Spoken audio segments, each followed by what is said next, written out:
অৱশেষত সন্ধানহীন অভিযন্ত্ৰা ৰক্তিম বৰুৱাৰ মৃতদেহ উদ্ধাৰ 3 দিনৰ মূৰত ধনশিৰি নৈত উপঙি থকা অৱস্থাত NRLৰ অভিযন্তা ৰক্তিম বৰুৱাৰ মৃতদেহ উদ্ধাৰ ঘটনাস্থলীৰ পৰা প্ৰায় 2.5 কিলোমিটাৰ নিলগৰ হাঁহচৰা নামৰ স্থানত উদ্ধাৰ লোকজনৰ মৃতদেহ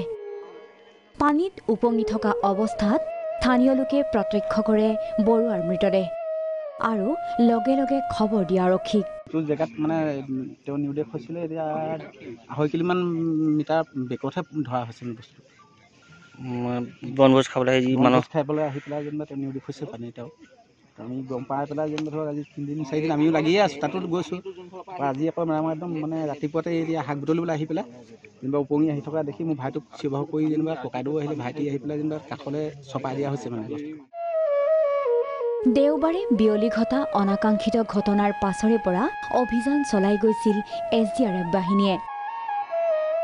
মঙ্গলবাৰেও NDRF বাহিনী উপস্থিত হৈ চলাইছিল অভিযান সম্পূৰ্ণ 4 দিনৰ পাছত উদ্ধাৰ হ'ল বৰুৱাৰ মৃতদেহ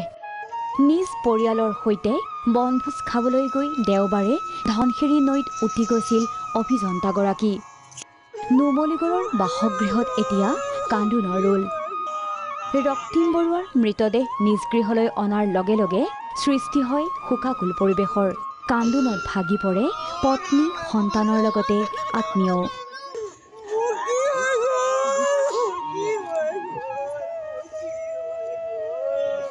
নিজে সজা সপোনৰ ঘৰখনলৈ আৰু কেতিয়াও ঘূৰি নাহে ৰক্তিম বৰুৱা বনভোজৰ দৰে এক আনন্দৰ মুহূৰ্ততে দুখৰ কলীয়া ডাৱৰ নামি আহিল এই পৰিয়ালটোলৈ